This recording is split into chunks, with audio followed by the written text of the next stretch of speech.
My Spectrum Health-Zeeland Community Hospital on 99.7 and 1450 WHTC. And on this Thursday, July the 15th, it's time now for Wellspring. And once again, we send it over on our Zoom connection to Sara Donkersloot. Sara, good morning. Good morning, Gary, and it's always a delight to be with you. In Michigan, there's a significant increase in the number of ticks this year, and this is personal for me. So I had a tick. So Matt Allen from the Ottawa County Department of Public Health is here. So Matt, I'm really excited to talk about this subject with you. Matt is the Environmental Health Supervisor, and he's joining me via a Zoom connection. So good morning, Matt, and thanks for sharing your expertise. Good morning, Sarah. Thank you for having us on. We appreciate it. So first of all, tell us, what is your role at the Ottawa County Department of Public Health? Well, I am an environmental health supervisor here at the health department, and I am in charge of our field services team, which primarily does septic systems and wells, so water and sewer, and then real estate evaluation. So when a house is on a septic or a well and it gets sold, it has to be evaluated by the department to make sure that there's no hazards there. So today we're not going to talk with you about septic systems, although some people maybe do have some questions about that. We're going to talk about Lyme disease, and it's the most commonly reported tick-borne disease. So first of all, Matt, how is it spread? Well, it's spread by the bite of an infected tick. Ticks are out there in nature, and they feed on a variety of hosts, not just people. So they will feed on animals and deer and rodents, everything like that. And Lyme disease is from a specific species of tick. Here we call them a deer-legged tick or a black-legged tick. And it will bite an infected host, maybe a rodent or a deer or something like that that has Lyme disease. And then once that tick is infected, it's able to pass that disease on through the bite if it bites us. So you're saying humans are infected by a bite of a tick. And in most cases, how long must the tick be attached before the Lyme disease bacterium can be transmitted? Right, so it takes a little bit of time. It's not an instantaneous that's transmitted or anything like that. It generally they say about 36 to 48 hours that the tick has to be on you actually feeding. So just by crawling on you, if you find one that's walking around not engorged, that one hasn't been feeding. It hasn't started to suck your blood yet. So you're okay. It's when they're actually on you and attached to you that it can transmit that, and they have to be that way for 36 to 48 hours. So the question is, have there been any cases reported in Ottawa County? I am not aware of any this year. I've reached out to our epidemiologist, but I hadn't heard back at the time of the show. But I would assume that there have been. I know that we personally on our field services team, we're out in the field a lot. So we're in brushy country and grassy country. We did have an individual that had the telltale bullseye rash and symptoms of it, and was on a antibiotic treatment for quite a while to get over it. So it is out there. It is out there. And I mean, that's why it's a relevant subject. And we all, after being in COVID, we're excited to be out. So right. I guess the question is, what's the most important way to protect ourselves against Lyme disease? And that is simply prevention. There's so many different things that you can do. So if you're outdoors, it's always recommended to wear DEET repellent. That's going to be the most effective at repelling not only ticks, but mosquitoes and other things that can transmit disease. There's also options if you are out, and for the DEET, they say at least 20% works the best for ticks, at least a DEET concentration of 20%. If you're out often, that's your job, there are ways that you can treat your clothing. So you can treat your clothing with a permethrin-based spray or additive. And that's actually effective in your clothes for multiple washes. And what that permethrin does is it kind of inactivates the tick and it won't let it bite. They don't bite once they're encountered that. So you can treat clothes, you can treat pants, shoes, socks. all sorts of stuff. You talked about DEET. So, so a lot of us, use off, for Right. the insect repellent. Is DEET in off, or do you need to look for something special? So DEET is in a variety of them, but not all off sprays would have DEET in it. You'd have to look on the canister or the container, and it would say, 10 or 15% DEET, 20% DEET. It goes up to 40 or 50% DEET as well. And I'm seeing in our chat that Gary has a question for you about DEET. So Gary, we'll let you jump in here. Thank you very much. By the way, we're talking with Matt Allen from the Ottawa County Department of Public Health. Matt, we had gotten a call earlier on WHTC's Talk of the Town from a listener asking the retired allergist, Dr. Alf Hurlwimmer, about dealing with youngsters and DEET. And he was mentioning the fact that maybe a DEET product needs to be diluted a little bit for the younger person, a child, perhaps. Is that something that needs to be done if you're dealing with maybe somebody who is not of, before the tweener age, that maybe DEET might be a little too strong for them? And some of it's going to depend on the concentration. And because there's so many different concentrations of what people might use, it's always best to read the container on the back, and it'll have some specific instructions for it. Certainly, there's always people that are going to be more sensitive to it than others. One of the easiest things that you can do for small children, and especially even adults, kind of for your face and stuff, is don't just spray it, on your face and all around you. Sometimes it's best to put it on your hands and rub it on your skin. That helps quite a bit too. And there's also DEET substitutes. There's some lemon eucalyptus oil, and there's different things like that the CDC can recommend that might be alternatives if you do have young children or have a sensitivity to DEET. Yeah, that was the thing that I was mentioning, Sarah, is the fact that sensitivity and allergies in that regard. That's why I was brought up with Dr. Hurlwimmer, because he is an allergist in that regard. So, but again, read the instructions. That's, I'm sorry, it's common sense, but that's the most important thing, I would think. Right. Yeah. Go ahead, Sarah. So I started out, Matt, saying, this is a subject that's of interest to me because, at the end of May, I was up north, and I was at a cottage, and, all of a sudden I kind of went like this behind my ear, and I felt something, and I right away got a mirror, and I saw a tick.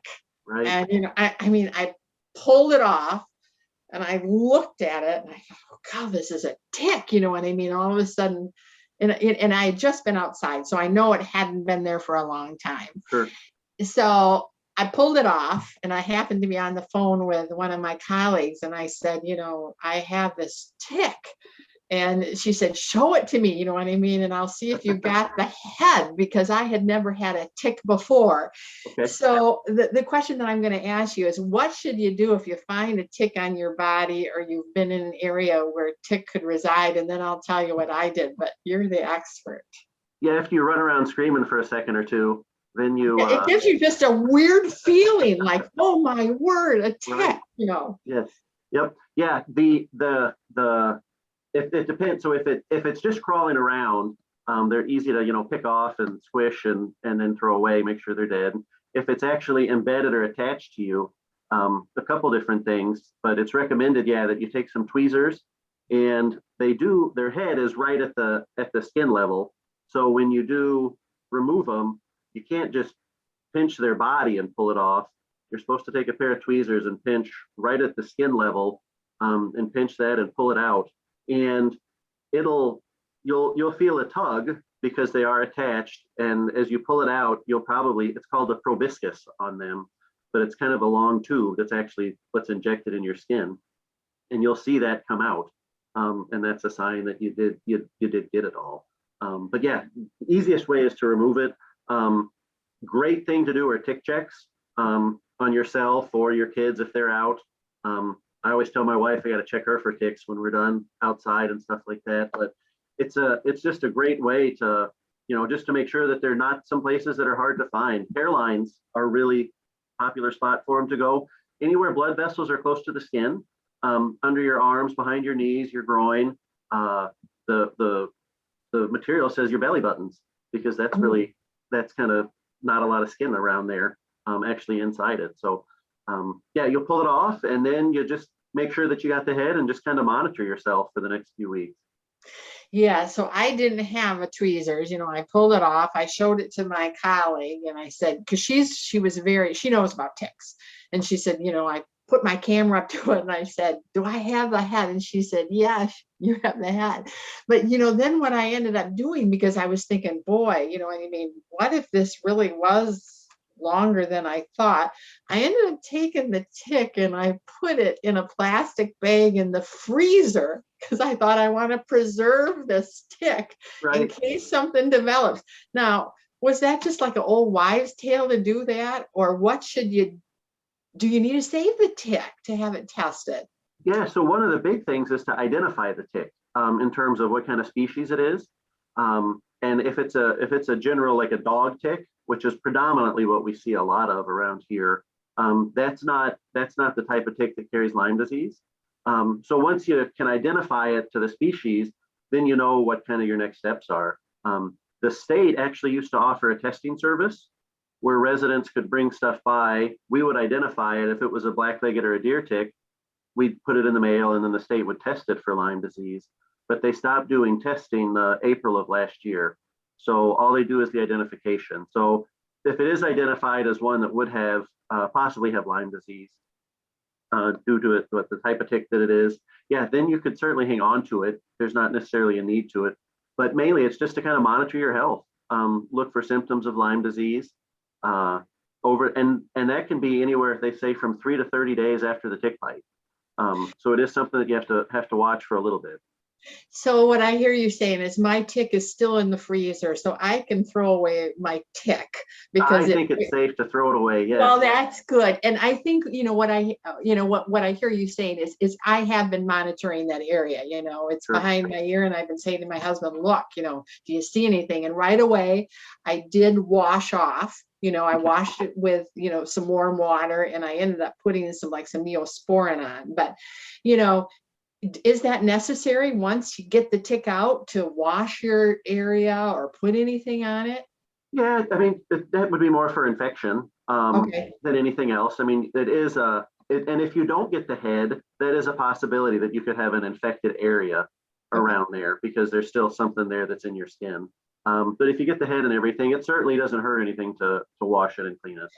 So you talked a little bit about symptoms. They can appear between 3 to 30 days. So tell us, what are some of the symptoms of Lyme disease? And you shared with us that, they can 3 to 30 days. Right, yeah, so it's kind of like anything else. There's the list of symptoms, and it sounds like, fever, chills, headache, fatigue, muscle and joint aches or pains, swollen lymph nodes, which can cover a wide variety of all sorts of different illnesses for it. The telltale one that shows up is what they call the bullseye rash. So when you do get infected with that at the site of the bite, oftentimes, I say about 70 to 80% of the time of the cases will have it, you will get kind of a red rash that appears at the site of the bite. And then over a week or so, it'll spread outwards. So that rash will get bigger and bigger. And often it starts to clear up as it spreads out. So you'll have a red ring that might be 6 or 8 or 12 inches in diameter. Then you'll have normal skin, and then you'll have another red or rash at the actual bite. And it looks like a bullseye. So they call that the bullseye rash. And that's kind of a telltale sign for it. And that can appear anywhere on the body that the tick was, that could be your back, your arm, your leg, your stomach, your scalp. So, and Matt, we're running out of time. So, what I think you're going to say is, if you have any of those signs, talk to your doctor, right? Get in to see your doctor. They're going to diagnose. If it's Lyme disease, they're going to treat it. What I'd like to ask your expertise is, what are some ways people can make their homes tick-free? Sure. And you had asked about, sent over some information about pets as well. Ticks are hitchhikers. So they can't jump, they can't fly on you or anything like that. They get picked up as you walk through stuff, or as a pet does, and they can get brought into the house that way. So checking your animals, making sure that your animals are on some sort of a tick preventive medication or medicine. Washing your clothes in hot water and tumble dry on high to kill any ticks that you bring in, because just because they're not on your body doesn't mean that they're not on your clothes when you come in. And then around your yard, keeping your yard mowed is a big one, and cutting down any brush, tall grass, tall weeds like that are around your house. A lot of places recommend a little buffer of, because ticks don't crawl much, a buffer around playgrounds and patios and around the edge of your yard from grassy and weedy areas. You know, Matt, we are out of time, but I want to give you an opportunity to say, where can more people get more information about ticks and Lyme disease? There are two good pages, cdc.gov/Lyme, and then the Michigan Lyme Disease Association is mlba.org. And they both have some good information on there on prevention, treatment, diagnosis, symptoms, all sorts of stuff. Thank you for being on here today, Matt, and thanks for educating us, and especially me also. And thanks for what you and your team are doing out in the field. Until next week, Spectrum Health-Zeeland Community Hospital wishes you well.